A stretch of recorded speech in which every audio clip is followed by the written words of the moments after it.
Anti ageing diet के अंदर मैं वीगन प्रीफर करता हूँ। मेरा अलग रीजन है। मेरे रीजन ये है कि अगर मैं एग खाता हूँ या मैं चिकन खाता हूँ, जनरली ये जितने भी एनिमल फूड के सोर्स हैं, ये सारी चीजें हैं ना, बहुत बड़े बड़े फार्मिंग से आती है। बहुत सारी गायें एक साथ रखते हैं, बहुत सारी मुर्गियां एक साथ रख रहे हैं, जो फिशेज हैं वो भी बहुत सारी एक साथ रखते हैं। आप खुद सोचो, आप 1000 आदमियों को एक साथ रख दो, वहीं पे सुसु कर रहे हैं, वहीं पे पॉटी कर रहे हैं, नहा नहीं रहे, वहीं पे खाना खा रहे हैं, वहीं पे गंदगी है, सब कुछ गंदगी गंदगी गंदगी। अब इतनी गंदगी की एनवायरमेंट में कोई रहेगा तो क्या होगा? बीमारियां बनेगी, फोड़े फुंसियां आएंगे। सो इन सब जानवरों के अंदर बहुत फोड़े फुंसियां आने की टेंडेंसी रहती है। पस बन रहा है, 1000 तरह की बीमारियां हो रही है, कभी कोई फ्लू आ रहा है, कभी कोई बैक्टीरिया आ रहा है, गंदगी भरी पड़ी है। क्यों? सब कुछ वहीं हो रहा है, देयर इज नो सैनिटाइजेशन। सो एक तो हर एनिमल सोर्स के अंदर आपको एंटीबायोटिक्स मिलती है। इसके अलावा वो प्रोडक्शन चाहिए उनको ज्यादा दूध का, ज्यादा अंडे का, ज्यादा मीट, तो हार्मोन्स लगा। अब ये दो ऐसी चीजें जो मैं खाना प्रेफर नहीं करता हूँ। अगर मैं ये खाऊंगा तो मेरी बॉडी क्या करेगी? उनके खिलाफ एंटीबॉडीज बनाएगी, और वो एंटीबॉडीज मेरी बॉडी को मारेगी अल्टीमेटली। तो बहुत सारी ऑटो इम्यून डिजीज उन्हें खतरा रहता है। एक हार्वर्ड स्टडी में आया कि एक एग अ डे खाने से 18% चांस बढ़ाते हैं डायबिटीज मेलाइटस, क्योंकि auto immune disease, diabetes mellitus, thyroidism, hypothyroidism, Crohn's disease, ulcerative colitis, rheumatoid arthritis, जितनी भी ऑटो इम्यून डिजीज है, इनका एक कॉज एनिमल सोर्स फूड भी है। पेस्टिसाइड प्लांट फूड में भी होता है, एनिमल भी होता है, तो उसको हम अवॉइड नहीं कर सकते। अब जो बेनिफिट्स मुझे एनिमल सोर्स से मिलते हैं, क्या बेनिफिट मिल रहे हैं? बहुत हाई प्रोटीन है और बहुत अच्छे विटामिन है। वो सारे के सारे मैं प्लांट से भी ले सकता हूँ, पर मुझे प्लांट में ये दो चीजें नहीं मिली। क्या नहीं मिलेगी? हार्मोन्स नहीं मिलेंगे और एंटीबायोटिक्स नहीं मिलेंगे। मेरे को ऑटो इम्यून डिजीज के चांसेस कम होते हैं और लॉन्जिविटी डाइट में इन्फ्लेमेशन नहीं होता। सो वीगन डाइट एक एंटी इन्फ्लेमेटरी डाइट है जो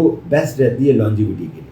this I believe. I am a non vegetarian, मैं नॉन वेज खाता हूँ, मैं एग्स भी खाता हूँ, पर मैं प्रीफर करता हूँ कि मैं कम खाऊँ। मुझे मन है, बाहर गया, मैं फिश खा ली। फिश के अंदर बहुत मर्क्यूरी होती है, बहुत सारा गंदगी होती है, क्योंकि सब चीजें डंप कर रहा है इंसान समुद्र के अंदर, रिवर्स के अंदर, तो वो भी इतनी अच्छी नहीं मानी। ट्राई कीजिए, बहुत सारा फाइबर है आपके फूड के अंदर। शुगर कम होना चाहिए। शुगर में दाल, रोटी, चावल, मैदा, बिस्किट, जो पैकेट के फूड है वो सारे आते हैं, वो कम होने चाहिए। प्रिजर्वेटिव्स कम होने चाहिए। ज़्यादा रंग बिरंगी सब्जियां खाइए। रंग बिरंगी जितनी सब्जियां होंगी उतना ज़्यादा अच्छा रहेगा। वो बहुत एंटी एजिंग रहती है। बेरीज वगैरह बहुत अच्छी रहती है।